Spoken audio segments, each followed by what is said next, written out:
ਹੁਣ ਤੁਸੀਂ Punjabi radio USA ਨੂੰ ਆਪਣੇ ਫੋਨ ਨੰਬਰਾਂ ਤੋਂ ਸੁਣ ਸਕਦੇ ਹੋ, ਜਿਸ ਦੇ ਵਿੱਚ USA ਦੇ ਲਈ 832 551 5029, 8325515029 ਜਾਂ 605 475 6868, 6054756868। ਟੋਰਾਂਟੋ ਕੈਨੇਡਾ ਦੇ ਲਈ 6479579633, ਬ੍ਰਿਟਿਸ਼ ਕੋਲੰਬੀਆ ਕੈਨੇਡਾ ਲਈ 77865604660 ਜਾਂ 6046709696, ਕੈਲਗਰੀ ਕੈਨੇਡਾ ਦੇ ਲਈ 5873150587, ਇਟਲੀ ਦੇ ਲਈ 396899970694, ਪਾਕਿਸਤਾਨ ਦੇ ਲਈ 92022137130612, UK ਦੇ ਲਈ 3300101100, 3300 ਜਰਮਨੀ ਦੇ ਲਈ 5110904041, 511 80 90 40 41, ਫਰਾਂਸ ਦੇ ਲਈ 3318014255, 33 180 142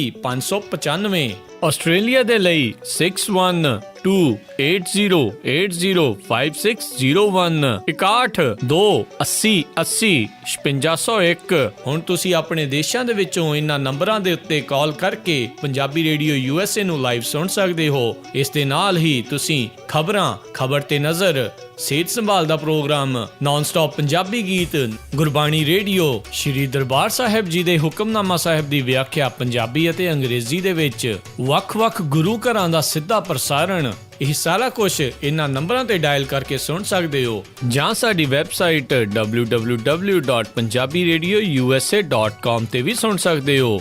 ਸੁਣਦੇ ਰਹੋ Punjabi radio USA। Punjabi radio USA ਸੁਣ ਰਹੇ ਸਾਰੇ ਹੀ ਮਾਣਯੋਗ ਅਤੇ ਸਤਿਕਾਰਤ ਸਰੋਤਿਆਂ ਨੂੰ ਪੰਜਾਬੀ ਰੇਡੀਓ USA ਦੀ ਟੀਮ ਅਤੇ ਮੇਰੇ ਰਾਜਕਨਵੀਰ ਸਿੰਘ ਵੱਲੋਂ ਆਪ ਜੀ ਨੂੰ ਪ੍ਰੋਗਰਾਮ ਖਬਰ ਤੇ ਨਜ਼ਰ ਦੇ ਵਿੱਚ ਨਿੱਘੀ ਜੀ ਆਇਆਂ ਨੂੰ। ਸਭ ਨੂੰ ਬਹੁਤ ਹੀ ਪਿਆਰ ਸਤਿਕਾਰ ਸਹਿਤ ਨਾਲ ਜੋੜ ਕੇ ਨਿੱਘੀ ਜਿਹੀ ਸਤਿ ਸ੍ਰੀ ਅਕਾਲ। ਅਤੇ ਸਾਡੇ ਨਾਲ ਅੱਜ ਦੇ ਦਿਨ ਪ੍ਰੋਗਰਾਮ ਖਬਰ ਤੇ ਨਜ਼ਰ ਦੇ ਵਿੱਚ ਜੁੜਦੇ ਨੇ ਬਲਤੇਜ ਪੰਨੂ ਜੀ, ਪਟਿਆਲਾ ਸਟੂਡੀਓਜ਼ ਤੋਂ ਇਸ ਟਾਈਮ ਜੁੜ ਚੁੱਕੇ ਨੇ।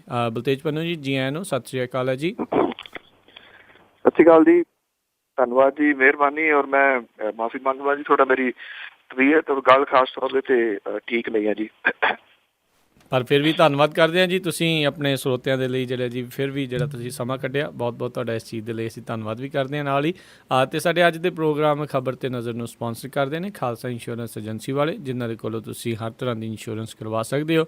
ਉਹਨਾਂ ਦਾ ਫ਼ੋਨ ਨੰਬਰ 408 272 2500, 4082722500। ਇਸ ਦੇ ਨਾਲ Gurdeep Singh Virdi, Pritam Singh, Kulwinder Singh Gill, Satnam Singh Shergill, Jaffi Singh, Sukha Singh, Punjabi American senior citizen centre, ਇਹਨਾਂ ਸਾਰਿਆਂ ਦਾ ਬਹੁਤ ਬਹੁਤ ਧੰਨਵਾਦ। ਜੇ ਤੁਸੀਂ ਜਾਂ ਕੋਈ ਹੋਰ ਕਾਰੋਬਾਰ ਇਸ ਪ੍ਰੋਗਰਾਮ ਨੂੰ ਸਪਾਂਸਰ ਕਰਨਾ ਚਾਹੁੰਦੇ ਹੋਵੋ, ਉਸ ਦੇ ਲਈ ਤੁਸੀਂ ਸੰਪਰਕ ਕਰ ਸਕਦੇ ਹੋ ਨੰਬਰ 408 722 7698, 408 722 7698 ਦੇ ਉੱਤੇ। ਅਤੇ ਆਪਣੀ ਗੱਲਬਾਤ ਦਾ ਸਿਲਸਿਲਾ ਬਲਤੇਜ ਜੀ ਸ਼ੁਰੂ ਕਰਦੇ ਹਾਂ ਵੀ ਪੰਜਾਬ ਦੇ ਲੋਕਾਂ ਸਿਰ 1600 ਕਰੋੜ ਦਾ ਹੋਰ ਬੋਝ। ਬਿਲਕੁਲ ਜੀ। ਇਹ ਐਕਚੁਅਲੀ ਇਹਨਾਂ ਦੀ ਨਵਾਂ ਤਰੀਕਾ ਜਿਹੜਾ ਇਹ ਸਰਕਾਰਾਂ ਨੇ ਅਪਣਾਇਆ, ਪੰਜਾਬ ਇਹਦੇ ਵਿੱਚ ਮੋਹਰੀ ਹੈ ਕਿ ਬਜਟ ਪੇਸ਼ ਕਰੋ ਤੇ ਉਹਦਾ ਰੌਲਾ ਇਹ ਪਾਓ ਕਿ ਅਸੀਂ ਦੇਖੋ ਜੀ ਕੋਈ ਵੀ ਟੈਕਸ ਇਹਦੇ ਵਿੱਚ ਨਹੀਂ ਲਾਇਆ, ਕੁਛ ਵੀ ਮਹਿੰਗਾ ਨਹੀਂ ਕੀਤਾ, ਤੇ ਬਜਟ ਪੇਸ਼ ਹੋਣ ਤੋਂ ਬਾਅਦ ਫਿਰ ਜਿਹੜਾ ਜੀ ਲੋਕਾਂ ਦੇ ਸਿਰ ਬੋਝ ਜਿਹੜਾ ਉਹ ਪੂਰੇ ਦਾ ਪੂਰਾ ਧਰ ਦਿਓ। ਪੰਜਾਬ ਸਰਕਾਰ ਨੇ ਲੋਕਾਂ ਦੇ ਉੱਤੇ ਜੀ 1600 ਕਰੋੜ ਰੁਪਈਏ ਤੋਂ ਵੱਧ ਦਾ ਸਾਲਾਨਾ ਮਾਲੀ ਬੋਝ ਪਾ ਦਿੱਤਾ ਜੀ। ਡੀਜ਼ਲ, ਪੈਟਰੋਲ, ਖੰਡ, ਬਿਜਲੀ ਮਹਿੰਗੀ ਕਰ ਦਿੱਤੀ ਹੈ ਜੀ। ਸੂਬਾਈ ਵਜ਼ਾਰਤ ਨੇ ਬਿਜਲੀ ਡਿਊਟੀ 100 ਯੂਨਿਟ ਤੇ 5 ਰੁਪਈਏ ਲਾਤੀ ਹੈ। ਬੁਨਿਆਦੀ ਢਾਂਚਾ ਵਿਕਾਸ ਫੰਡ ਇਹਨੂੰ ਨਾ ਦਿੱਤਾ ਗਿਆ ਜੀ। ਡੀਜ਼ਲ ਤੇ ਪੈਟਰੋਲ ਦੇ ਉੱਤੇ 1 ਰੁਪਈਏ ਦਾ ਸੈਸ ਵਧਾ ਦਿੱਤਾ ਜੀ। ਬਾਹਰਲੇ ਸੂਬਿਆਂ ਤੋਂ ਆਉਣ ਵਾਲੀ ਖੰਡ ਤੇ 11% ਦੀ ਐਂਟਰੀ ਟੈਕਸ ਤੇ ਜ਼ਮੀਨਾਂ ਦੀਆਂ ਜਿਹੜੀਆਂ ਰਜਿਸਟਰੀਆਂ ਨੇ ਜੀ ਉਹਦੇ ਉੱਤੇ ਜਿਹੜਾ ਹੈ ਜੀ 1% ਜਿਹੜਾ ਜੀ ਉਹ ਟੈਕਸ ਵਧਾ ਦਿੱਤਾ ਗਿਆ ਜੀ। ਔਰ ਜਿਹੜੇ ਇਹ ਨਵੇਂ ਬੋਝ ਪਾਏ ਗਏ ਨੇ ਜੀ, ਇਹਨਾਂ ਦੇ ਨਾਲ ਜਿਹੜੀਆਂ ਸਾਰੀਆਂ ਚੀਜ਼ਾਂ ਨੇ ਉਹ ਮਹਿੰਗੀਆਂ ਹੋ ਜਾਣਗੀਆਂ। ਜਿਹੜੇ ਚੰਡੀਗੜ੍ਹ ਵਰਗੇ ਜਿਹੜਾ ਜੀ ਹੈਗਾ ਉਹਦੇ ਨਾਲ ਲੱਗਵੇਂ ਜਿਹੜੇ ਮੋਹਾਲੀ ਹੋ ਗਿਆ, ਜ਼ੀਰਕਪੁਰ ਹੋ ਗਿਆ, ਜਿਹੜੇ ਉੱਥੇ ਪੈਟਰੋਲ ਪੰਪਾਂ ਵਾਲੇ ਨੇ ਉਹ ਤਾਂ ਪਹਿਲਾਂ ਹੀ ਰੋ ਰਹੇ ਨੇ ਜੀ। ਉਹਨਾਂ ਦੇ ਰੋਣ ਦਾ ਰੀਜ਼ਨ ਇਹ ਹੈ ਜੀ ਕਿ ਜਿਹੜਾ ਸੈਸ ਹੈ ਉਹ ਚੰਡੀਗੜ੍ਹ ਦੇ ਵਿੱਚ ਘੱਟ ਹੈ। ਲੋਕ ਡੀਜ਼ਲ ਤੇ ਪੈਟਰੋਲ ਜਿਹੜਾ ਜੀ ਉਹ ਪਵਾਉਣ ਦੇ ਵਾਸਤੇ ਉੱਥੇ ਚੰਡੀਗੜ੍ਹ ਜਿਹੜਾ ਉਹ ਤੁਰੇ ਜਾਂਦੇ ਨੇ। ਜੀ ਸੁਖਬੀਰ ਸਿੰਘ ਬਾਦਲ ਹੋਰੀ ਕਹਿੰਦੇ ਜੀ ਕਿ ਵਿਕਾਸ ਦੇ ਵਾਸਤੇ ਇਹ ਨਵੇਂ ਜਿਹੜੇ ਨੇ ਉਹ ਟੈਕਸ ਲਾਏ ਨੇ। ਮੰਤਰੀ ਮੰਡਲ ਦੇ ਜਿਹੜੇ ਹੋਰ ਫੈਸਲੇ ਨੇ ਉਹਦੇ ਮੁਤਾਬਕ ਪੇਂਡੂ ਖੇਤਰਾਂ ਦੀ ਤਰਜ਼ ਦੇ ਉੱਤੇ ਸ਼ਹਿਰੀ ਖੇਤਰਾਂ ਦੇ ਵਿੱਚ ਵੀ ਪਰਿਵਾਰਕ ਮੈਂਬਰਾਂ ਸਣੇ ਜੀਵਨ ਸਾਥੀ ਦੇ ਨਾਂ ਜਾਇਦਾਦ ਜਿਹੜੀ ਆ ਤਬਦੀਲ ਕਰਨ ਦੀ ਸਟੈਂਪ ਡਿਊਟੀ ਤੇ ਉਹਦੇ ਉੱਤੇ ਲੱਗਦਾ ਸੈਸ ਜਿਹੜਾ ਜੀ ਉਹ ਲਾਇਆ ਗਿਆ ਜੀ। ਔਰ ਜਿਹੜੀ ਤੇਲ ਦੀ ਕਮਾਈ ਆ ਉਹਦੇ ਨਾਲ ਸਰਕਾਰੀ ਖਜ਼ਾਨਾ ਜਿਹੜਾ ਜੀ ਉਹ ਬਿਲਕੁਲ ਨਿਹਾਲ ਹੋਊਗਾ ਜੀ। ਜਿਹੜਾ ਨਵਾਂ ਸੈਸ ਲਾਇਆ ਗਿਆ ਕਿਉਂਕਿ ਦੁੱਗਣੀ ਕਮਾਈ ਪੰਜਾਬ ਸਰਕਾਰ ਨੂੰ ਇਹਦੇ ਤੋਂ ਸੈਸ ਤੋਂ ਹੋਣੀ ਹੈ ਜੀ। ਜੀ ਤੇ ਜਿੱਦਾਂ ਸੁਖਬੀਰ ਬਾਦਲ ਹੋਣੀ ਕਹਿ ਰਹੇ ਆ ਵੀ ਪੰਜਾਬ ਦੇ ਵਿਕਾਸ ਦੇ ਲਈ ਹੈ ਜਾਂ ਵਿਸ਼ੇਸ਼ ਉਹਨਾਂ ਸੜਕਾਂ ਦੇ ਲਈ ਹੈ ਜਿਹੜੀ ਇਹਨਾਂ ਦੀ ਰਿਜ਼ੋਰਟਾਂ ਤੱਕ ਜਾਣੀ ਹੈ? ਸ਼ਾਇਦ ਇਹਨਾਂ ਦਾ ਵਿਕਾਸ ਤੁਸੀਂ ਕਹਿ ਲਓ ਤੇ ਪੰਜਾਬ ਦਾ ਜਿਹੜਾ ਜੀ ਉਹ ਵਿਨਾਸ਼ ਕਹਿ ਲਓ। ਇਹਦੇ ਉੱਤੇ ਕੋਈ ਸਫਾਈ ਜਿਹੜੀ ਆ ਜੀ ਉਹ ਨਹੀਂ ਦੇ ਰਹੇ। ਰੌਲਾ ਜਿਹੜਾ ਜੀ ਇਹ ਪਿਆ ਹੈ ਜਿਹੜਾ 7 ਸਟਾਰ ਉਹਨਾਂ ਦਾ ਬਣ ਰਿਹਾ ਜੀ ਹੋਟਲ, ਉਹਦੇ ਵਾਸਤੇ ਵਿਸ਼ੇਸ਼ ਸੜਕ ਜਿਹੜੀ ਉਹ ਪੰਜਾਬ ਦੇ ਫੰਡਾਂ ਤੋਂ ਬਣ ਰਹੀ ਹੈ ਜੀ। ਜੀ ਬਿਲਕੁਲ। ਦੇਖੋ ਤੇ ਅਗਲੀ ਜਿਹੜੀ ਆਪਾਂ ਜੇ ਗੱਲ ਕਰੀਏ ਦਿੱਲੀ ਦੀ ਸਰਕਾਰ ਅਤੇ ਲੈਫਟੀਨੈਂਟ ਗਵਰਨਰ ਵਾਲੀ ਜਿਹੜੀ ਜੰਗ ਆ ਹੋਰ ਵੀ ਤੇਜ਼ ਹੋਈ। ਬਿਲਕੁਲ ਜੀ। ਐਕਚੁਅਲੀ ਜਿਹੜੀ ਦੇਖਿਆ ਜਾਵੇ ਤਾਂ ਲੁਕਵੇਂ ਰੂਪ ਦੇ ਵਿੱਚ ਜਿਹੜੀ ਸੈਂਟਰ ਦੀ ਸਰਕਾਰ ਜੀ ਉਹ ਇਹ ਜੰਗ ਲੜ ਰਹੀ ਆ ਜੀ। ਨਜੀਬ ਜੰਗ ਨੂੰ ਜਿਹੜਾ ਮੂਹਰੇ ਲਾ ਕੇ ਜਿਹੜੇ ਗ੍ਰਹਿ ਮੰਤਰੀ ਨੇ ਰਾਜਨਾਥ ਸਿੰਘ ਹੋਰੀ ਉਹਨਾਂ ਨੇ ਵੀ ਰਾਸ਼ਟਰਪਤੀ ਦੇ ਨਾਲ ਮੁਲਾਕਾਤ ਜਿਹੜੀ ਹੈ ਜੀ ਉਹ ਕੀਤੀ ਹੈ। ਇਹਨਾਂ ਕੋਲ ਜਿਹੜਾ ਜੀ ਉਹਨਾਂ ਦਾ ਆਇਆ ਰਾਜਨਾਥ ਸਿੰਘ ਹੋਰਾਂ ਦਾ ਕਿ ਦੋਨੋਂ ਜਿਹੜੇ ਨੇ ਉਹ ਬੈਠ ਕੇ ਗੱਲ ਕਰਨ, ਭਾਵ ਕਿ ਆਪਸ ਦੇ ਵਿੱਚ ਬਹਿ ਕੇ ਜਿਹੜਾ ਜੀ ਵਖਰੇਵੇਂ ਨਿਬੇੜ। ਗ੍ਰਹਿ ਮੰਤਰੀ ਦਾ ਇੰਨਾ ਬਿਆਨ ਦੇ ਦੇਣ ਦੇ ਨਾਲ ਗੱਲ ਨਹੀਂ ਬਣਦੀ ਜੀ। ਜਿਹੜੇ ਨਜੀਬ ਜੰਗ ਨੇ ਉਹ ਹਟੇ ਨਹੀਂ ਜੀ। ਉਹਨਾਂ ਨੇ ਪਿਛਲੇ ਕੁਝ ਦਿਨਾਂ ਦੇ ਦੌਰਾਨ ਕੀਤੇ ਤਬਾਦਲੇ ਜਿਹੜੇ ਨੇ ਤਰੱਕੀਆਂ ਉਹ ਸਾਰੇ ਦੇ ਸਾਰੇ ਰੋਕ ਦਿੱਤੇ ਨੇ। ਅਰਵਿੰਦ ਕੇਜਰੀਵਾਲ ਹੋਰਾਂ ਨੇ ਚਿੱਠੀ ਲਿਖ ਕੇ ਪੁੱਛਿਆ ਕਿ ਕਿਹੜੇ ਤਬਾਦਲਿਆਂ ਦੀ ਕਿਹੜੇ ਤਰੱਕੀਆਂ ਦੀ ਤੁਸੀਂ ਜਿਹੜੀ ਉਹ ਗੱਲ ਕਰਦੇ ਹੋ ਜਿਹੜੇ ਤੁਸੀਂ ਰੋਕੇ ਨੇ। ਜੀ। ਉਹਨਾਂ ਨੇ ਇੱਕ ਚਿੱਠੀ ਜਿਹੜੀ ਪ੍ਰਧਾਨ ਮੰਤਰੀ ਨਰਿੰਦਰ ਮੋਦੀ ਹੋਰਾਂ ਨੂੰ ਵੀ ਲਿਖੀ ਹੈ। ਉਹਦੇ ਵਿੱਚ ਉਹਨਾਂ ਨੇ ਮੋਦੀ ਹੋਰਾਂ ਨੂੰ ਲਿਖਿਆ ਕਿ ਤੁਸੀਂ ਜਿਹੜਾ ਰਾਜਪਾਲ ਦੇ ਰਾਹੀਂ ਦਿੱਲੀ ਦੇ ਉੱਤੇ ਰਾਜ ਜਿਹੜਾ ਜੀ ਉਹ ਕਰ ਰਹੇ ਹੋ ਜਾਂ ਕਰਨ ਦੀ ਕੋਸ਼ਿਸ਼ ਜਿਹੜੀ ਹੈ ਜੀ ਉਹ ਕਰ ਰਹੇ ਹੋ। ਇਹਦੇ ਪਿੱਛੇ ਜਿਹੜੇ ਹੈ ਜੀ ਕਹਾਣੀ ਕੀ ਹੈ? ਅਸਲ ਦੇ ਵਿੱਚ ਕਹਾਣੀ ਬਿਲਕੁਲ ਸਪਸ਼ਟ ਹੈ ਕਿ ਕੇਜਰੀਵਾਲ ਦੀ ਜਿਹੜੀ ਸਰਕਾਰ ਹੈ ਉਹਨੂੰ ਕੋਈ ਵੀ ਅਹਿਮ ਫੈਸਲਾ ਲੈਣ ਤੋਂ ਰੋਕਿਆ ਜਾਵੇ। ਉਹਨੂੰ ਜਿਹੜੀ ਉਹ ਟੀਮ ਤਿਆਰ ਆਪਣੀ ਕਰ ਰਹੇ ਨੇ ਜਿਹੜੇ ਇਮਾਨਦਾਰ ਆਫੀਸਰਸ ਦੀ, ਉਹਨਾਂ ਨੂੰ ਨਾਲ ਉਹਦੇ ਨਾਲ ਜੋੜਨ ਦਿੱਤਾ ਜਾਵੇ। ਤੇ ਜੇ ਉਹ ਦਿੱਲੀ ਦੀ ਸਰਕਾਰ ਨੂੰ ਇੱਥੇ ਘੇਰੀ ਰੱਖਣਗੇ ਤਾਂ ਫਿਰ ਜਿਹੜੇ ਅਰਵਿੰਦ ਕੇਜਰੀਵਾਲ ਨੇ ਉਹ ਦੂਜੇ ਸੂਬਿਆਂ ਦੇ ਵਿੱਚ ਆਪਣੀ ਪਾਰਟੀ ਦੇ ਪੈਰ ਨਹੀਂ ਪਸਾਰ ਸਕਣਗੇ। ਜੀ। ਤੇ ਅਗਲੀ ਜਿਹੜੀ ਆਪਾਂ ਗੱਲ ਕਰਦੇ ਹਾਂ ਆਮ ਆਦਮੀ ਪਾਰਟੀ ਦੀ ਬੇਈਮਾਨ ਭਜਾਓ ਪੰਜਾਬ ਬਚਾਓ ਯਾਤਰਾ ਹੈ ਉਸ ਨੂੰ ਮੱਠਾ ਹੁੰਗਾਰਾ ਹੀ ਮਿਲ ਰਿਹਾ। ਅੱਗੇ ਵੀ ਗੱਲ ਜਿਹੜੀ ਕੀਤੀ ਸੀਗੀ ਜੀ ਬਿਲਕੁਲ ਇਹ ਉਹ ਚਾਹੇ ਜੋ ਤੁਰੀ ਹੈ ਜੀ ਅੰਮ੍ਰਿਤਸਰ ਤੋਂ ਥੋੜਾ ਹੁੰਗਾਰਾ ਜ਼ਰੂਰ ਮਿਲਿਆ ਸੀਗਾ। ਬਾਅਦ ਦੇ ਵਿੱਚ ਜਲੰਧਰ ਹੋ ਗਿਆ, ਮੋਗੇ ਤਾਂ 150 ਬੰਦਾ ਹੀ ਸੀਗਾ। ਬਾਘੇ ਪੁਰਾਣੇ ਬੰਦੇ ਹੀ ਜਿਹੜੇ 2 ਦਰਜਨ ਤੋਂ ਵੱਧ ਨਹੀਂ ਸਨ। ਫਿਰੋਜ਼ਪੁਰ ਦੇ ਵਿੱਚ ਫੁੱਟ ਜਿਹੜੀ ਜੀ ਉਹ ਬਿਲਕੁਲ ਸਾਹਮਣੇ ਨਜ਼ਰ ਆਈ। ਇਹ ਫੁੱਟ ਥਾਂ ਦੇ ਉੱਤੇ ਜਿਹੜੀ ਉਹ ਨਜ਼ਰ ਆ ਰਹੀ ਹੈ। ਸੁੱਚਾ ਸਿੰਘ ਛੋਟੇਪੁਰ ਹੋਰੀ ਪਤਾ ਨਹੀਂ ਦਾਅਵਾ ਜਿਹੜਾ ਜੀ ਕਿਹੜੇ ਤਰੀਕੇ ਦੇ ਨਾਲ ਕਰੀ ਜਾਂਦੇ ਨੇ ਜਿਹੜੇ ਹੁੰਗਾਰੇ ਵਾਲਾ। ਰਿਐਲਿਟੀ ਜਿਹੜੀ ਇਹ ਹੈ ਕਿ ਜਿਹੜਾ ਵਰਕਰ ਹੈ ਉਹ ਨਿਰਾਸ਼ ਹੋ ਰਿਹਾ ਜੀ, ਬੜੇ ਵੱਡੀ ਗਿਣਤੀ ਦੇ ਵਿੱਚ ਨਿਰਾਸ਼ ਹੋ ਰਿਹਾ। ਭਗਵੰਤ ਮਾਨ ਹੋਰੀ ਤਾਂ ਬਾਹਰ ਗਏ ਹੋਏ ਨੇ ਸਿੰਗਾਪੁਰ ਦੇ ਵਿੱਚ, ਜਿਹੜੇ 5 ਮੈਂਬਰ ਪਾਰਲੀਮੈਂਟ ਬੈਸਟ ਪਰਫਾਰਮੈਂਸ ਵਾਲੇ ਚੁਣੇ ਸਨ। ਸਿੰਗਾਪੁਰ ਦੀ ਪਾਰਲੀਮੈਂਟ ਨੇ ਉਹਨਾਂ ਨੂੰ ਸੱਦਿਆ ਹੈ, ਉੱਥੇ ਗਏ ਨੇ। ਬਾਕੀ ਜਿਹੜੇ ਮੈਂਬਰ ਪਾਰਲੀਮੈਂਟ ਨੇ ਜੀ ਉਹ ਚੁੱਪ ਕਰਕੇ ਘਰੇ ਬੈਠੇ ਨੇ। ਸੁਪਰੀਮ ਕੋਰਟ ਦੇ ਵਿੱਚ ਜੀ ਆਇਆਂ ਨੂੰ ਜਿਹੜਾ ਜੀ ਉਹ ਜ਼ਰੂਰ ਕਿਹਾ। ਪ੍ਰੋਫੈਸਰ ਸਾਧੂ ਸਿੰਘ ਹੋਰਾਂ ਨੇ ਉਹ ਕਿਤੇ ਦਿਸੇ ਨਹੀਂ। ਹਰਿੰਦਰ ਸਿੰਘ ਖਾਲਸਾ ਹੋਰੀ ਤਾਂ ਉਹ ਹੀ ਨਹੀਂ ਰੜਕੇ ਜੀ ਪੂਰੀ ਯਾਤਰਾ ਦੇ ਦੌਰਾਨ। ਅੱਜ ਇੱਥੇ ਯਾਤਰਾ ਪਟਿਆਲੇ ਦੇ ਵਿੱਚ ਹੈ ਜੀ ਔਰ ਜਿਹੜੇ ਡਾਕਟਰ ਗਾਂਧੀ ਨੇ ਉਹਨਾਂ ਨੇ ਪਹਿਲਾਂ ਐਲਾਨ ਕਰਤਾ ਜੀ ਕਿ ਉਹ ਇਹਦੇ ਵਿੱਚ ਨਹੀਂ ਜਾ ਰਹੇ। ਉਹਨਾਂ ਦਾ ਇਹ ਕਹਿਣਾ ਹੈ ਕਿ ਮੈਨੂੰ ਕਿਸੇ ਨੇ ਸੱਤਾ ਪੱਤਰ ਹੀ ਨਹੀਂ ਦਿੱਤਾ, ਨਾ ਸੁੱਚਾ ਸਿੰਘ ਛੋਟੇਪੁਰ ਉਹਨਾਂ ਨੇ ਨਾ ਕਿਸੇ ਹੋਰ ਨੇ। ਏਦਾਂ ਕਿਸੇ ਮੈਂਬਰ ਪਾਰਲੀਮੈਂਟ ਨੂੰ ਆਪਣੀ ਪਾਰਟੀ ਦੇ ਉਹਨੂੰ ਬਿਲਕੁਲ ਇਗਨੋਰ ਕਰ ਦੇਣਾ ਇਹ ਮੂਰਖਤਾ ਵਾਲੀ ਗੱਲ ਹੈ ਜੀ। ਸੁੱਚਾ ਸਿੰਘ ਛੋਟੇਪੁਰ ਹੋਰੀ ਮੇਰਾ ਖਿਆਲ ਜਿਹੜੇ ਖਾਸ ਮਕਸਦ ਦੇ ਉੱਤੇ ਲੱਗੇ ਹੋਏ ਨੇ ਬੜੇ ਤੇਜ਼ੀ ਦੇ ਨਾਲ ਉਹਦੇ ਵੱਲ ਵੱਧ ਰਹੇ ਨੇ। ਤੇ ਜੇ ਹਾਲਾਤ ਜਿਹੜੇ ਨੇ ਇਹੀ ਰਹੇ, ਹਾਈ ਕਮਾਂਡ ਨੇ ਇਸ ਦੇ ਬਾਰੇ ਦੇ ਵਿੱਚ ਜਿਹੜਾ ਨਾ ਸੋਚਿਆ ਤਾਂ ਸ਼ਾਇਦ ਹੋ ਸਕਦਾ ਜੀ ਜਿਹੜੀ ਪਾਰਟੀ ਹੈ ਉਹ PPP ਵਾਂਗੂ ਜਿਹੜਾ ਜੀ ਉਸੇ ਹੀ ਨਕਸ਼ੇ ਕਦਮਾਂ ਦੇ ਉੱਤੇ ਤੁਰ ਰਹੀ ਹੋਊਗੀ। ਜੀ। ਤੇ ਅਗਲੀ ਜਿਹੜੀ ਆਪਾਂ ਗੱਲ ਕਰਦੇ ਹਾਂ ਇੱਕ ਜੇਲ੍ਹ ਦੇ ਵਿੱਚ ਸੁਪਰੀਡੈਂਟੈਂਟ ਲਾਇਆ ਗਿਆ ਹੈ ਪਰ ਡਾਕਟਰਾਂ ਨੇ ਇਹ ਆਖਿਆ ਵੀ ਉਹ 100% ਅੱਖਾਂ ਦੇ ਨਾਲ ਦੇਖ ਵੀ ਨਹੀਂ ਸਕਦੇ। ਬਿਲਕੁਲ ਜੀ 100% ਉਹ ਜਿਹੜਾ ਦੇਖ ਨਹੀਂ ਸਕਦੇ ਪਰ ਹਾਲਾਤ ਜਿਹੜੇ ਜੀ ਇਹੋ ਜਿਹੇ ਨੇ ਕਿ ਉਹਨੂੰ ਜੇਲ੍ਹ ਵਰਗੀ ਨਾਜ਼ੁਕ ਥਾਂ ਦੇ ਉੱਤੇ ਸਰਗਰਮ ਡਿਊਟੀ ਦੇ ਉੱਤੇ ਲਾ ਦਿੱਤਾ ਗਿਆ ਜੀ। ਜੀ ਜਿਹੜੇ ਆਮ ਲੋਕ ਸ਼ਾਇਦ ਹੋ ਸਕਦਾ ਸੋਚਣ ਕਿ ਨਹੀਂ ਇਦਾਂ ਕਿੱਦਾਂ ਹੋ ਸਕਦਾ, ਪਰ ਇਹ ਰਿਐਲਿਟੀ ਹੈ ਜੀ। ਦੇਸ਼ ਦੇ ਇਤਿਹਾਸ ਦੇ ਵਿੱਚ ਪਹਿਲੀ ਵਾਰੀ ਇੱਕ ਨੇਤਰਹੀਣ ਵਿਅਕਤੀ ਨੂੰ ਫਿਰੋਜ਼ਪੁਰ ਜੇਲ੍ਹ ਦਾ ਡਿਪਟੀ ਸੁਪਰੀਡੈਂਡੈਂਟ ਲਾ ਕੇ ਜੇਲ੍ਹ ਦਾ ਫੈਕਟਰੀ ਇੰਚਾਰਜ ਬਣਾ ਦਿੱਤਾ ਗਿਆ ਜੀ। ਸਿਆਸੀ ਦਬਾਅ ਦੇ ਤਹਿਤ ਇਹ ਸਾਰਾ ਕੁਝ ਜਿਹੜਾ ਜੀ ਕੀਤਾ ਗਿਆ। 51 ਸਾਲਾ ਅਧਿਕਾਰੀ ਅਮਰਜੀਤ ਸਿੰਘ ਹੈ ਜੀ, ਜਿਹਨੂੰ ਇਹ ਜੇਲ੍ਹ ਸੁਪਰੀਡੈਂਡੈਂਟ ਜਿਹੜਾ ਜੀ ਉਹ ਲਾਇਆ ਗਿਆ ਜੀ। ਅਮਰਜੀਤ ਸਿੰਘ ਨੂੰ ਇਹ ਤਰੱਕੀ ਜਿਹੜੀ ਹੈ ਜੀ ਵਿਭਾਗ ਦੇ ਇਮਤਿਹਾਨ ਪਾਸ ਕੀਤੇ ਤੋਂ ਬਿਨਾਂ ਜਿਹੜੀ ਹੈ ਜੀ ਉਹ ਦਿੱਤੀ ਗਈ ਹੈ, ਔਰ ਤਰੱਕੀ ਕਮੇਟੀ ਦੇ ਅੱਗੇ ਪੇਸ਼ ਹੋਏ ਤੋਂ ਬਿਨਾਂ ਦਿੱਤੀ ਗਈ ਹੈ ਜੀ। ਉਹਨਾਂ ਨੂੰ ਵੇਖਣ ਸੰਬੰਧੀ 50% ਤੋਂ ਵੱਧ ਜਿਹੜਾ ਅਸਮਰੱਥ ਹੋਣ ਦੇ ਦਸਤਾਵੇਜ਼ ਪੇਸ਼ ਕਰਨ ਦੀ ਸ਼ਰਤ ਦੇ ਉੱਤੇ ਤਰੱਕੀ ਮਿਲੀ। ਹਾਲਾਂਕਿ ਪਟਿਆਲੇ ਦੇ ਸਿਵਲ ਸਰਜਨ ਦੇ ਵੱਲੋਂ ਇੱਕ ਮੈਡੀਕਲ ਬੋਰਡ ਕਾਇਮ ਕੀਤਾ ਗਿਆ ਸੀ। ਉਹਨਾਂ ਨੂੰ 8 ਅਪ੍ਰੈਲ ਨੂੰ ਦੇਖਣ ਤੋਂ ਬਿਲਕੁਲ ਅਸਮਰੱਥ ਜਿਹੜਾ ਜੀ ਉਹ ਕਰਾਰ ਦੇ ਦਿੱਤਾ ਗਿਆ। ਜੇਲ੍ਹ ਅਧਿਕਾਰੀ ਜਿਹੜੇ ਨੇ ਜੀ ਉਹ ਇਸ ਮਾਮਲੇ ਦੇ ਉੱਤੇ ਚੁੱਪ ਬੈਠੇ ਨੇ। ਡਾਇਰੈਕਟਰ ਜਨਰਲ ਜਿਹੜੇ ਜੇਲ੍ਹਾਂ ਦੇ ਨੇ ਰਾਜਪਾਲ ਮੀਣਾ, ਉਹਨਾਂ ਨੇ ਕਿਹਾ ਕਿ ਮੈਂ ਇਸ ਮੁੱਦੇ ਦੇ ਉੱਤੇ ਕੁਝ ਵੀ ਜਿਹੜਾ ਉਹ ਕਹਿਣਾ ਨਹੀਂ ਚਾਹੁੰਦਾ। ਤੇ ਜੇਲ੍ਹ ਮੰਤਰੀ ਸੋਹਣ ਸਿੰਘ ਠੱਡਰ ਹੋਰੀ ਜਿਹੜੇ ਨੇ ਜੀ ਉਹ ਵੀ ਚੁੱਪਚਾਪ ਬੈਠੇ ਨੇ ਜੀ ਇਸ ਮਸਲੇ ਦੇ ਉੱਤੇ। ਔਰ ਜਿਹੜੇ ਨੇਤਰਹੀਣ ਵਿਅਕਤੀ ਆ ਜੀ ਜਿਹੜਾ 100% ਹੀ ਵੇਖ ਨਹੀਂ ਸਕਦਾ, ਉਹ ਜੇਲ੍ਹ ਦੇ ਕੰਮਕਾਰ ਕਿਵੇਂ ਦੇਖੂਗਾ ਜੀ? ਇਹ ਸ਼ਾਇਦ ਹੋ ਸਕਦਾ ਜੀ ਕੋਈ ਨਵੀਂ ਤਕਨੀਕ ਪੰਜਾਬ ਸਰਕਾਰ ਦੀ ਲੱਭੀ ਹੋਵੇ ਜੀ। ਜੀ ਬਿਲਕੁਲ ਜੀ, ਕੁਛ ਵੀ ਕਰ ਸਕਦੇ ਨੇ ਇਹ ਬਿਲਕੁਲ। ਤੇ ਅਗਲੀ ਜਿਹੜੀ ਆਪਾਂ ਗੱਲ ਕਰਦੇ ਹਾਂ, ਸੁਖਬੀਰ ਬਾਦਲ ਹੁਣਾਂ ਨੇ ਉਹਨਾਂ ਨੂੰ ਗੱਪੀ ਕਹਿਣ ਦੇ ਉੱਤੇ ਵਿਸ਼ੇਸ਼ ਤੌਰ ਦੇ ਉੱਤੇ ਫੇਸਬੁੱਕ ਤੇ ਆ ਕੇ ਸਫਾਈ ਦਿੱਤੀ।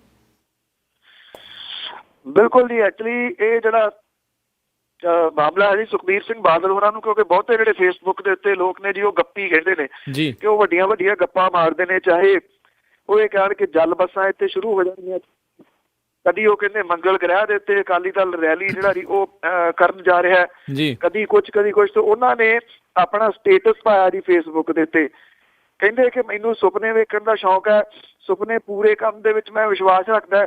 ਉਹਨਾਂ ਕਿਹਾ ਕਿ ਕੁਛ ਲੋਕ ਜਿਹੜੇ ਮੈਨੂੰ ਗੱਪੀ ਕਹਿੰਦੇ ਨੇ, ਉਹ ਕਹਿੰਦੇ ਮੈਂ ਪੰਜਾਬ ਨੂੰ ਕੈਲੀਫੋਰਨੀਆ ਬਣਾਉਣ ਦਾ ਜਿਹੜਾ ਸੁਪਨਾ ਵੇਖਿਆ ਹੋਇਆ ਹੈ। ਇਹ ਵੀ ਉਹਨਾਂ ਨੇ ਕਿਹਾ ਕਿ ਹੋ ਸਕਦਾ ਕਿ ਇੱਕ ਦਿਨ ਦੇ ਵਿੱਚ ਪੂਰਾ ਨਹੀਂ ਹੋ ਸਕਦਾ, ਜਾਂ ਇਹਨੂੰ 10 ਸਾਲ ਵੀ ਲੱਗ ਸਕਦੇ ਨੇ, ਪਰ ਉਹ ਕਹਿੰਦਾ ਜੀ ਕਿ ਮੈਂ ਇਹਨੂੰ ਬਣਾਊਂਗਾ ਜ਼ਰੂਰ ਜਿਹੜਾ ਉਹ ਕੈਲੀਫੋਰਨੀਆ। ਉਹਨਾਂ ਨੇ ਕਿਹਾ ਕਿ ਮੈਂ ਕਦੀ ਹਾਰ ਜਿਹੜੀ ਆ ਉਹ ਨਹੀਂ ਮੰਨੀ। ਨਾਲ ਦੀ ਨਾਲ ਅਗਲਾ ਜਿਹੜਾ ਜੀ ਉਹਨਾਂ ਨੇ ਗੱਪ ਇੱਕ ਹੋਰ ਠੋਕ ਦਿੱਤੀ ਹੈ ਕਿ ਜਿਹੜੀਆਂ ਜਲ ਬੱਸਾਂ ਨੇ ਉਹ ਦਸੰਬਰ ਮਹੀਨੇ ਤੱਕ ਸ਼ੁਰੂ ਹੋ ਜਾਣਗੀਆਂ। ਇਹਦਾ ਰੂਟ ਕਿਹੜਾ ਹੋਊਗਾ ਇਹਦੇ ਬਾਰੇ ਉਹਨਾਂ ਨੇ ਕਿਹਾ ਕਿ ਅਜੇ ਜਿਹੜੇ ਵਿਜ਼ਿਟਰ ਆਉਂਦੇ ਨੇ ਇਹ ਉਹਨਾਂ ਦੇ ਵਾਸਤੇ ਹਰੀਕੇ ਪੱਤਣ ਤੋਂ ਜਿਹੜੀਆਂ ਚੱਲਣਗੀਆਂ ਅੰਮ੍ਰਿਤਸਰ ਤੱਕ ਜਾਣਗੀਆਂ। ਹੁਣ ਹਰੀਕੇ ਪੱਤਣ ਤੋਂ ਜੇ ਬੱਸ ਚੱਲਦੀ ਹੈ, ਠੀਕ ਹੈ, ਹਰੀਕੇ ਪੱਤਣ ਦੇ ਵਿੱਚ ਪਾਣੀ ਹੈ, ਉੱਥੇ ਹੋ ਸਕਦਾ ਹੈ ਚਲਾਈ ਜਾ ਸਕੀ ਹੋਵੇ, ਪਰ ਇਹ ਅੰਮ੍ਰਿਤਸਰ ਕਿਵੇਂ ਜਾਊਗੀ ਜੀ? ਕੀ ਹਰੀਕਾ ਪੱਤਣ ਜਿਹੜਾ ਪਾਣੀ ਵਾਲਾ ਜੀ ਉਹ ਕ੍ਰੋਸ ਕਰਨ ਤੋਂ ਬਾਅਦ ਮੁੜ ਕੇ ਸੜਕ ਤੇ ਆ ਜਾਊਗੀ ਜਾਂ ਉੱਪਰੋਂ ਉੱਡ ਕੇ ਜਾਊਗੀ? ਕਿਹੜੇ ਤਰੀਕੇ ਦੇ ਨਾਲ ਅੰਮ੍ਰਿਤਸਰ ਤੱਕ ਪਹੁੰਚੂਗੀ ਇਹਦਾ ਉਹਨਾਂ ਨੇ ਕੁਝ ਨਹੀਂ ਦੱਸਿਆ। ਇਹ ਵੀ ਨਹੀਂ ਦੱਸਿਆ ਵੀ ਇਹ ਜਿਹੜੀ ਬੱਸ ਹੈ ਔਰਬਿਟ ਦੀ ਹੋਊਗੀ, PRTC ਦੀ ਹੋਊਗੀ ਜਾਂ ਰੋਡਵੇਜ਼ ਦੀ ਹੋਊਗੀ। ਜੀ ਬਿਲਕੁਲ। ਤੇ ਜੇ ਹੁਣ ਬੱਸਾਂ ਦੀ ਗੱਲ ਕਰ ਹੀ ਲਈਏ ਤਾਂ ਪ੍ਰਾਈਵੇਟ ਬੱਸਾਂ ਵੀ ਇਹਨਾਂ ਦੀਆਂ ਸਭ ਤੋਂ ਜ਼ਿਆਦਾ ਤੇ ਰੂਟ ਪਰਮਿਟ ਵੀ ਇਹਨਾਂ ਦੇ ਸਭ ਤੋਂ ਵੱਧ ਨਿਕਲੇ ਆ। ਬਿਲਕੁਲ ਜੀ, ਐਕਚੁਅਲੀ ਜਿਹੜੀ ਅਦਾਲਤ ਹੈ high court, Punjab Haryana high court, ਉਹਨੇ ਸਾਰੇ ਦੇ ਸਾਰੇ ਡਿਟੇਲ ਜਿਹੜੀ ਮੰਗੀ ਹੈ। ਉਹਨੇ ਇਹ ਕਿਹਾ ਕਿ ਕੋਈ ਵੀ ਕੰਪਨੀ ਜਿਹਦੇ ਕੋਲੇ 10 ਤੋਂ ਉੱਪਰ ਪਰਮਿਟ ਨੇ ਉਹ ਪੂਰਾ ਜਿਹੜਾ ਜੀ ਡਿਟੇਲ ਲਿਆ ਕੇ ਹਾਈ ਕੋਰਟ ਦੇ ਵਿੱਚ ਦੇਵੇ। 27 ਮਈ ਨੂੰ ਜਿਹੜੇ ਰਿਕਾਰਡ ਮੰਗੇ ਨੇ, ਜਿਹੜੇ ਪਿਛਲੀ ਜਿਹੜੀ ਤਰੀਕ ਸੀਗੀ ਉਹਦੇ ਵਿੱਚ ਜਿਹੜਾ ਪੰਜਾਬ ਹਰਿਆਣਾ ਹਾਈ ਕੋਰਟ ਦੇ ਵਿੱਚ ਜਿਹੜੇ ਪਰਮਿਟਾਂ ਦੇ ਬਿਊਰੋ ਮੰਗੇ ਸੀਗੇ, ਉਹਦੇ ਵਿੱਚ ਰਾਜ ਸਰਕਾਰ ਨੇ ਜਿਹੜੀ ਪਿਛਲੀ ਕੇਸ ਦੀ ਸੁਣਵਾਈ ਦੇ ਦੌਰਾਨ ਇਹ ਰਿਕਾਰਡ ਜਮ੍ਹਾਂ ਨਹੀਂ ਸੀ ਕਰਵਾਇਆ। ਔਰ ਇਹ ਅੰਕੜੇ ਜਿਹੜੇ ਵੈਬਸਾਈਟ ਸਣੇ ਕਿਤੇ ਵੀ ਨਹੀਂ ਪਾਏ ਗਏ, ਕਿਉਂਕਿ ਟਰਾਂਸਪੋਰਟ ਦੇ ਕਾਰੋਬਾਰ ਦੇ ਵਿੱਚ ਲੱਗੇ ਜਿਹੜੇ ਆਗੂ ਨੇ ਉਹਨਾਂ ਦੀ ਚੜ੍ਹਤ ਹੈ ਇਸ ਮਾਮਲੇ ਦੇ ਉੱਤੇ। ਸਰਕਾਰ ਨੇ 16 ਮਈ ਨੂੰ ਹੋਈ ਸੁਣਵਾਈ ਦੇ ਦੌਰਾਨ ਹਾਈ ਕੋਰਟ ਦੱਸਿਆ ਸੀਗਾ ਕਿ ਰਾਜ ਦੇ ਵਿੱਚ 3543 ਪ੍ਰਾਈਵੇਟ ਜਿਹੜੀਆਂ ਬੱਸਾਂ ਨੇ ਜੀ। ਜਿਹੜੇ ਹੁਣ ਅੰਕੜੇ ਕੁਝ ਸਾਹਮਣੇ ਆ ਰਹੇ ਨੇ ਉਹ ਇਹ ਕਹਿੰਦੇ ਨੇ ਕਿ ਬਾਦਲ ਪਰਿਵਾਰ ਦੇ ਕੋਈ ਨੇੜੇ ਤੇੜੇ ਵੀ ਨਹੀਂ ਹੈਗੀ ਜਿਹੜੀ ਪ੍ਰਾਈਵੇਟ ਕੰਪਨੀ ਜਿੰਨੇ ਉਹਨਾਂ ਦੇ ਕੋਲੇ ਇਹ ਜਿਹੜੇ ਰੂਟ ਤੇ ਪਰਮਿਟ ਨੇ। ਜਿਹੜੇ ਵੱਡੇ ਸਿਆਸੀ ਆਗੂ ਨੇ ਉਹਨਾਂ ਦੇ ਕੋਲੇ 50 ਟਰਾਂਸਪੋਰਟ ਕੰਪਨੀਆਂ ਨੇ। ਇਹਨਾਂ ਦੇ ਜਾਰੀ ਕੀਤੇ ਗਏ 2885 ਪਰਮਿਟਾਂ ਦੇ ਵਿੱਚੋਂ 35 ਤੋਂ 40% ਇਹਨਾਂ ਟਰਾਂਸਪੋਰਟਰਾਂ ਦੇ ਕੋਲੇ ਨੇ। ਬਾਕੀ 60% ਪਰਮਿਟ ਜਿਹੜੇ ਨੇ ਉਹ ਹੋਰ ਦੇ ਕਰੀਬ 900 ਟਰਾਂਸਪੋਰਟਾਂ ਦੇ ਹਿੱਸੇ ਜਿਹੜੇ ਉਹ ਆਉਂਦੇ ਨੇ ਜੀ। ਹੁਕਮਰਾਨ ਅਕਾਲੀ ਆਗੂਆਂ ਦੀਆਂ ਕੰਪਨੀਆਂ ਦਾ ਕਈ ਰੂਟਾਂ ਦੇ ਉੱਤੇ ਤਾਂ ਪੂਰਾ ਕਬਜ਼ਾ ਹੈ। ਬਠਿੰਡਾ, ਪਟਿਆਲਾ, ਮੁਕਤਸਰ ਤੇ ਇਹਦੇ ਨੇੜੇ ਤੇੜੇ ਦੇ ਇਲਾਕਿਆਂ ਦੇ ਵਿੱਚ ਇੱਕ ਕੰਪਨੀ ਨੂੰ 100 ਤੋਂ 150 ਪਰਮਿਟ ਮਿਲੇ ਹੋਏ ਨੇ, ਜਦੋਂ ਕਿ ਹੋਰ ਟਰਾਂਸਪੋਰਟਰਾਂ ਦੇ ਕੋਲੇ 1 ਜਾਂ 2 ਰੂਟ ਉਹਨਾਂ ਨੂੰ ਅਲਾਟ ਕੀਤੇ ਗਏ ਨੇ। ਜਿਹੜੇ ਜੀ ਕਾਂਗਰਸੀ ਆਗੂ ਨੇ ਉਹਨਾਂ ਦੇ ਕੋਲੇ ਜਿਹੜੇ ਪ੍ਰਾਈਵੇਟ ਟਰਾਂਸਪੋਰਟਰ ਵੀ ਨੇ, ਜਲੰਧਰ, ਹੁਸ਼ਿਆਰਪੁਰ ਤੇ ਅੰਮ੍ਰਿਤਸਰ ਜ਼ਿਲ੍ਹਿਆਂ ਦੇ ਵਿੱਚ ਉਹਨਾਂ ਦਾ ਅਸਰ ਜਿਹੜਾ ਜੀ ਉਹ ਦਿਖਦਾ ਹੈ। ਪਰ ਮਾਲਵੇ ਵਾਲੀ ਸਾਈਡ ਦੇ ਉੱਤੇ ਪੂਰੇ ਦਾ ਪੂਰਾ ਕਬਜ਼ਾ ਜਿਹੜਾ ਜੀ ਉਹ ਬਾਦਲ ਪਰਿਵਾਰ ਦਾ ਹੈ। 27 ਤਰੀਕ ਦੀ ਉਡੀਕ ਹੈ ਕਿ ਉਦੋਂ ਜਿਹੜੇ ਅੰਕੜੇ ਪੇਸ਼ ਕੀਤੇ ਜਾਂਦੇ ਨੇ, ਕਿਹੜੇ ਤਰੀਕੇ ਦੇ ਨਾਲ ਸਰਕਾਰ ਜਿਹੜੀ ਹੈ ਜੀ ਉਹ ਅੰਕੜੇ ਪੇਸ਼ ਕਰੂਗੀ। ਇੱਥੇ ਇੱਕ ਗੱਲ ਹੋਰ ਜਿਹੜੀ ਅਹਿਮ ਵੇਖਣ ਵਾਲੀ ਹੋਊਗੀ ਕਿ ਜਿਹੜੇ ਚੰਡੀਗੜ੍ਹ ਦੇ ਰੂਟ ਬਾਦਲ ਪਰਿਵਾਰ ਨੂੰ ਮਿਲੇ ਨੇ, ਜਿਹੜੇ ਰਾਤੋਂ ਰਾਤ ਉਹਨਾਂ ਨੂੰ ਜਾਰੀ ਕੀਤੇ ਗਏ ਸੀਗੇ, ਉਹਦੇ ਸਬੰਧ ਦੇ ਵਿੱਚ ਵੀ ਪੰਜਾਬ ਹਰਿਆਣਾ ਹਾਈ ਕੋਰਟ ਨੇ ਸਾਰਾ ਰਿਕਾਰਡ ਤਲਬ ਕੀਤਾ ਹੈ ਤੇ ਇਹਦੇ ਸੰਬੰਧੀ ਸੁਖਬੀਰ ਸਿੰਘ ਬਾਦਲ ਤੇ ਹਰਸਿਮਰਤ ਕੌਰ ਬਾਦਲ ਜੀ ਉਹਨਾਂ ਨੂੰ ਵੀ ਜਿਹੜਾ ਜੀ ਸੰਮਣ ਜਾਰੀ ਕੀਤੇ ਗਏ ਨੇ ਕਿ ਉਹ ਆ ਕੇ ਦੱਸਣ ਜੀ ਕਿ ਇਹ ਰੂਟ ਉਹਨਾਂ ਨੂੰ ਕਿਵੇਂ ਜਿਹੜੇ ਸੀ ਉਹ ਅਲਾਟ ਕੀਤੇ ਗਏ ਸੀਗੇ। ਔਰ ਉਹ ਅਫਸਰ ਨੂੰ ਵੀ ਸੰਮਣ ਜਿਹੜੇ ਜਾਰੀ ਕਰਤੇ ਗਏ ਨੇ ਜਿਹੜਾ ਕਿ ਰਾਤੋਂ ਰਾਤ ਲਾਇਆ ਗਿਆ ਸੀ, ਹਾਲਾਂਕਿ ਉਹ ਰਿਟਾਇਰਡ ਹੋ ਗਿਆ, ਪਰ ਰਿਟਾਇਰ ਹੋਣ ਦੇ ਬਾਵਜੂਦ ਉਹਨੂੰ ਸੰਮਣ ਜਿਹੜੇ ਜੀ ਉਹ ਅਦਾਲਤ ਨੇ ਜਾਰੀ ਕੀਤੇ ਨੇ। ਜੀ ਜੀ ਜੀ ਅਤੇ ਅਗਲੀ ਜੇ ਆਪਾਂ ਗੱਲ ਕਰੀਏ ਮੁਕਤਸਰ ਸਾਹਿਬ ਦੇ ਵਿੱਚ ਜਿਹੜਾ ਛੇੜਖਾਨੀ ਵਾਲਾ ਕੇਸ ਸੀਗਾ, ਉਸ ਦੇ ਵਿੱਚ ਕੰਡਕਟਰ ਦੇ ਉੱਤੇ ਜਿਹੜਾ ਕੇਸ ਸੀ ਉਹ ਰੱਦ ਕਰ ਦਿੱਤਾ ਗਿਆ।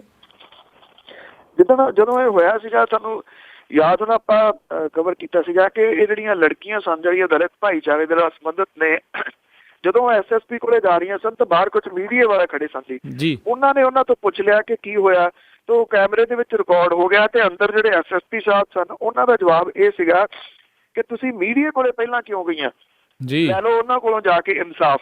ਉਹਨਾਂ ਨੇ ਉਹਨਾਂ ਨੂੰ ਤੋੜ ਦਿੱਤਾ ਸੀਗਾ। ਜਦੋਂ ਰੌਲਾ ਪੈ ਗਿਆ ਤੇ ਜਿਹੜਾ ਮਾਮਲਾ ਸੀ ਉਹ ਦਰਜ ਕਰਨਾ ਪੈ ਗਿਆ। ਕੁਝ ਰੌਲੇ ਗੋਲੇ ਤੋਂ ਬਾਅਦ ਹੁਣ ਜਿਹੜਾ ਜੀ ਇੱਕ ਬਣਾ ਕੇ ਜੀ ਐਕਸਕਿਊਜ਼ ਇਹ ਮਾਮਲਾ ਜਿਹੜਾ ਜੀ ਖਿਲਾਫ ਕੇਸ ਰੱਦ ਕਰ ਦਿੱਤਾ ਗਿਆ, ਕਿਉਂਕਿ ਨਿਊ ਦੀਪ ਬੱਸ ਕੰਪਨੀ ਜਿਹੜੀ ਹੈ ਜੀ ਡਿੰਪੀ ਢਿੱਲੋਂ ਦੀ ਆ। ਡਿੰਪੀ ਢਿੱਲੋਂ ਬਾਦਲ ਪਰਿਵਾਰ ਦਾ ਬੇਹੱਦ ਨੇੜਲਾ, ਜਿਹਦੇ ਕਰਕੇ ਇਹ ਮਾਮਲਾ ਜਿਹੜਾ ਜੀ ਉਹ ਰੱਦ ਕਰ ਦਿੱਤਾ ਗਿਆ। ਜਿਹੜੇ ਐਸਐਸਪੀ ਨੇ ਉਹ ਕਹਿੰਦੇ ਜੀ ਅਸੀਂ ਜਾਂਚ ਜਿਹੜੀ ਕਰ ਲਈ ਆ, ਸੀਸੀਟੀਵੀ ਕੈਮਰਿਆਂ ਦੀ ਘੋਖ ਤੋਂ ਬਾਅਦ ਇਹ ਪਤਾ ਲੱਗ ਗਿਆ ਕਿ ਸਾਰੇ ਇੱਕ ਲੜਕੀ ਤੇ ਉਹਦਾ ਪਿਓ ਬਾਈਪਾਸ ਚੌਂਕ ਦੇ ਵਿੱਚ ਉਤਰਿਆ ਸੀਗਾ, ਦੂਜੀ ਲੜਕੀ ਤੇ ਮੌਕੇ ਦਾ ਗਵਾਹ ਜਿਹੜਾ ਉਹ ਹੈ ਹੀ ਨਹੀਂ ਸੀਗਾ ਬੱਸ ਦੇ ਵਿੱਚ।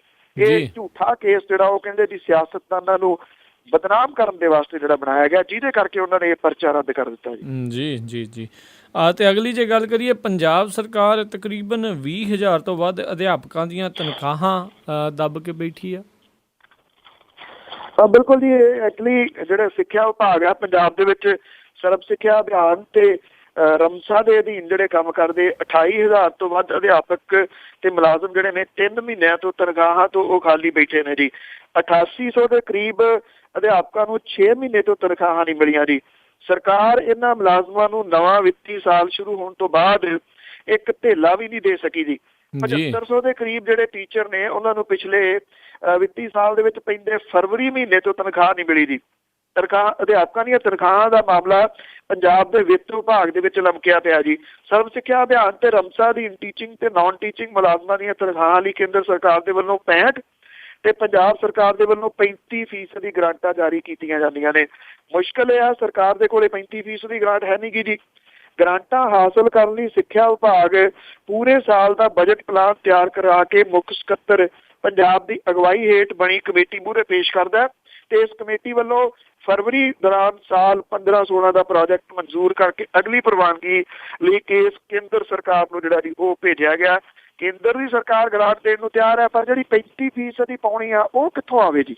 ਇਹ ਆਪਣੇ ਆਪ ਦੇ ਵਿੱਚ ਇੱਕ ਸਵਾਲ ਹੈ, ਉਹ ਹੈ ਨਹੀਂਗਾ, ਜਿਹਦੇ ਕਰਕੇ 20,000 ਦੇ ਕਰੀਬ ਇਹ ਟੀਚਰ ਨੇ ਜੀ ਜਿਹੜੇ ਬਿਨਾਂ ਤਨਖਾਹਾਂ ਤੋਂ ਇਸ ਵੇਲੇ ਕੰਮ ਕਰ ਰਹੇ ਨੇ ਜੀ। ਜੀ ਤੇ ਅਗਲੀ ਜੇ ਗੱਲ ਕਰੀਏ ਵੀ ਜਿਹੜੇ ਰਾਹੁਲ ਗਾਂਧੀ ਆ ਉਹਨਾਂ ਨੇ ਪਿਛਲੇ ਦਿਨ ਹੀ ਇਹ ਆਖਿਆ ਵੀ ਮੈਂ ਤਾਂ ਇਸ ਸਰਕਾਰ ਨੂੰ 10 ਚੋਂ 0 ਨੰਬਰ ਦਿੰਦਾ ਤੇ ਕਹਿੰਦੇ ਜੀ 100 ਪ੍ਰੈਸ ਕਾਨਫਰੰਸਾਂ ਕਰਨ ਜਾ ਰਹੇ ਅਗਲੇ ਕੁਝ ਦਿਨਾਂ 'ਚ ਪੋਲ ਖੋਲ ਮੁਹਿੰਮ ਤਹਿਤ ਕਰ ਰਹੇ ਨੇ ਜੀ। ਰਾਹੁਲ ਗਾਂਧੀ ਹੋਰਾਂ ਨੇ ਇਹ ਗੱਲ ਜਿਹੜੀ ਆ ਜੀ ਉਹ ਕਹੀ ਆ। ਹੁਣ ਜਿਹੜਾ ਜੀ ਨਰਿੰਦਰ ਮੋਦੀ ਹੋਰੀ ਵਾਪਸ ਆ ਗਏ ਨੇ ਦੌਰੇ ਤੋਂ, ਕਿਉਂਕਿ ਸਰਕਾਰ ਨੂੰ ਸਾਲ ਹੋਣ ਜਾ ਰਿਹਾ ਤੇ ਸਰਕਾਰ ਜਿਹੜਾ ਜੀ ਇਹਦਾ ਮੁਕਾਬਲਾ ਕਰਨ ਦੇ ਵਾਸਤੇ ਤਿਆਰੀ ਜਿਹੜੀ ਹੈ ਜੀ ਉਹਨਾਂ ਨੇ ਆਰੰਭੀ ਹੈ ਤਾਂ ਕਿ ਵਿਰੋਧੀ ਧਿਰ ਜਿਹੜੀ ਆ ਉਹ ਕਿਸੇ ਵੀ ਤਰੀਕੇ ਦੇ ਨਾਲ ਹਾਵੀ ਜਿਹੜਾ ਜੀ ਉਹ ਨਾ ਹੋਵੇ। ਤੋ ਇਸ ਕਰਕੇ ਜਿਹੜੇ ਰਾਹੁਲ ਗਾਂਧੀ ਨੇ ਉਹਨਾਂ ਨੇ ਇਹ ਕਿਹਾ ਜੀ ਕਿ ਜਿਹੜਾ ਦੱਸੇ ਸਰਕਾਰ ਕਿ ਉਹਨੇ ਕੀ ਕੀਤਾ। ਕਾਂਗਰਸ ਨੇ ਇਹ ਵੀ ਕਿਹਾ ਕਿ ਵਾਈਟ ਪੇਪਰ ਜਾਰੀ ਕਰੇ ਕਿ ਕਿੰਨਾ ਫਾਇਦਾ ਨਰਿੰਦਰ ਮੋਦੀ ਹੋਰਾਂ ਦੇ ਵਿਦੇਸ਼ੀ ਦੌਰਿਆਂ ਤੋਂ ਭਾਰਤ ਦੀ ਸਰਕਾਰ ਨੂੰ ਹੋਇਆ। ਜੀ ਵੈਸੇ ਜੇ ਇਹ ਮਾਮਲਾ ਸਾਹਮਣੇ ਆ ਜਾਏ ਤੇ ਇਹਦਾ ਫਾਇਦਾ ਜਿਹੜਾ ਜੀ ਅੰਬਾਨੀਆਂ ਅਦਾਨੀਆਂ ਨੂੰ ਹੋਇਆ ਹੋ ਸਕਦਾ ਹੈ। ਜੀ ਜੀ ਸਰਕਾਰ ਨੂੰ ਜਿਹੜਾ ਜੀ ਉਹ ਨਹੀਂ। ਇੱਕ ਚੁਟਕਲਾ ਹੋਰ ਨਵਾਂ ਆ ਗਿਆ ਜੀ, ਕਹਿੰਦੇ ਕਿ ਨਰਿੰਦਰ ਮੋਦੀ ਹੋਰਾਂ ਨੇ ਉਤਰਦਿਆਂ ਪੁੱਛਿਆ ਕਿ ਤੇਜ਼ੀ ਰੱਖੋ, 5 ਸਾਲਾਂ ਦੇ ਵਿੱਚ ਆਪਾਂ ਸਾਰੇ ਮੁਲਕ ਜਿਹੜੇ ਉਹ ਕਵਰ ਕਰਨੇ ਨੇ। ਤੇ ਉਹਨਾਂ ਦੇ ਪੀਏ ਨੇ ਕਿਹਾ ਕਿ ਸਰ ਜਿਹੜੇ ਤਰੀਕੇ ਨਾਲ ਤੁਸੀਂ ਲੱਗੇ ਹੋਏ ਹੋ, ਮੁਲਕ ਤਾਂ ਛੱਡੋ, ਤੁਸੀਂ ਗਿਆ ਵੀ ਕੋਈ ਨਹੀਂ ਛੱਡਣਾ। ਜੀ ਜੀ ਜੀ ਬਿਲਕੁਲ। ਤਾਂ ਦੋਸਤੋ ਇਹ ਸੀਗੀਆਂ ਸਾਡੀਆਂ ਅੱਜ ਦੀਆਂ ਕੁਝ ਖਬਰਾਂ ਜਿਨ੍ਹਾਂ ਬਾਰੇ ਸਾਨੂੰ ਜਾਣਕਾਰੀ ਦੇ ਰਹੇ ਸੀ ਬਲਤੇਜ ਪੰਨੂ ਜੀ। ਤੇ ਬਲਤੇਜ ਪੰਨੂ ਜੀ, ਜਾਣ ਤੋਂ ਪਹਿਲਾਂ ਅੱਜਨਾਮਾ ਕਿ ਆਇਆ ਪਾਕ ਤੋਂ ਇੱਕ ਤੂਫਾਨ ਐਸਾ, ਰਾਜਸਥਾਨ ਨੂੰ ਲਾ ਗਿਆ ਢਾਮੀਆਂ। ਜੀ ਆਇਆ ਪਾਕ ਤੋਂ ਇੱਕ ਤੂਫਾਨ ਐਸਾ, ਰਾਜਸਥਾਨ ਨੂੰ ਲਾ ਗਿਆ ਢਾਮੀਆਂ। ਰੁੱਖ ਡਿੱਗਣ ਤੇ ਲੱਗ ਪਏ ਮਰਨ ਬੰਦੇ, ਕੀਤੀ ਫਸਲ ਵੀ ਬੜੀ ਤਬਾਹ ਮੀਆਂ। ਜੀ ਸੜਕਾਂ ਛੱਡ ਟਰਾਲੇ ਕਈ ਕਾਰ ਬੱਸਾਂ, ਲੱਭਣ ਲੱਗੇ ਫਿਰ ਓਟ ਪਨਾਹ ਮੀਆਂ। ਚਿੱਟੇ ਦਿਨ ਨੂੰ ਪਈ ਸੀ ਰਾਤ ਲੱਗਦੀ, ਪੱਕਾ ਕੱਚਾ ਨਾ ਦਿਸਦਾ ਰਾਹ ਮੀਆਂ। ਜੀ ਬੈਠੇ ਬੜੇ ਨੇ ਮੌਸਮ ਵਿਗਿਆਨ ਵਾਲੇ, ਦਿੱਤੀ ਕਿਸੇ ਅਗਾਊਂ ਨਾ ਸੂਹ ਮੀਆਂ। ਜੀ ਬੈਠੇ ਬੜੇ ਨੇ ਮੌਸਮ ਵਿਗਿਆਨ ਵਾਲੇ, ਦਿੱਤੀ ਕਿਸੇ ਅਗਾਊਂ ਨਾ ਸੂਹ ਮੀਆਂ। ਦਾ ਬਚਣ ਦੇ ਦੱਸਦੇ ਫਿਰਨ, ਪਿੱਛੋਂ ਲੱਗੀ ਅੱਗ ਤਾਂ ਪੁੱਟਣਗੇ ਖੂਹ ਮੀਆਂ। ਜੀ ਜੀ ਜੀ ਬਹੁਤ ਬਹੁਤ ਤੁਹਾਡਾ ਧੰਨਵਾਦ ਬਲਤੇਜ ਪੰਨੂ ਜੀ, ਤੁਸੀਂ ਸਾਡੇ ਨਾਲ ਜੁੜੇ, ਇਹਨਾਂ ਖਬਰਾਂ ਬਾਰੇ ਸਾਨੂੰ ਜਾਣਕਾਰੀ ਦਿੱਤੀ। ਅਗਲੇ ਬੁਲੇਟਿਨ ਤੱਕ ਲਈ ਤੁਹਾਡਾ ਬਹੁਤ ਬਹੁਤ ਧੰਨਵਾਦ, ਬਹੁਤ ਮਿਹਰਬਾਨੀ। ਸਤਿ ਸ੍ਰੀ ਅਕਾਲ। ਥੈਂਕ ਯੂ ਜੀ, ਬੜੀ ਮਿਹਰਬਾਨੀ ਜੀ, ਸਤਿ ਸ਼੍ਰੀ ਅਕਾਲ। ਸੋ ਤਾਂ ਸੁਣ ਰਹੇ ਸੀ ਆਪਾਂ ਅੱਜ ਦਾ ਇਹ ਪ੍ਰੋਗਰਾਮ ਖਬਰ ਤੇ ਨਜ਼ਰ। ਅੱਜ ਦਾ ਪ੍ਰੋਗਰਾਮ ਹੁਣ ਇੱਥੇ ਹੀ ਸਮਾਪਤ ਹੈ। ਹੁਣ ਮੈਨੂੰ ਰਾਜਕਨਵੀਰ ਸਿੰਘ ਨੂੰ ਵੀ ਇਜਾਜ਼ਤ ਦਿਓ। ਮੇਰੇ ਵੱਲੋਂ ਵੀ ਆਪ ਸਭ ਨੂੰ ਬਹੁਤ ਪਿਆਰ ਸਤਿਕਾਰ ਸਾਹਿਬ ਦੋਨੋਂ ਹੱਥ ਜੋੜ ਕੇ ਨਿੱਘੀ ਜਿਹੀ ਸਤਿ ਸ੍ਰੀ ਅਕਾਲ ਜੀ। ਜਿਉਂਦੇ ਵਾਸਤੇ ਰਹੋ, ਹੱਸਦੇ ਖੇਲਦੇ ਰਹੋ ਤੇ ਸੁਣਦੇ ਰਹੋ ਜੀ ਪੰਜਾਬੀ ਰੇਡੀਓ USA।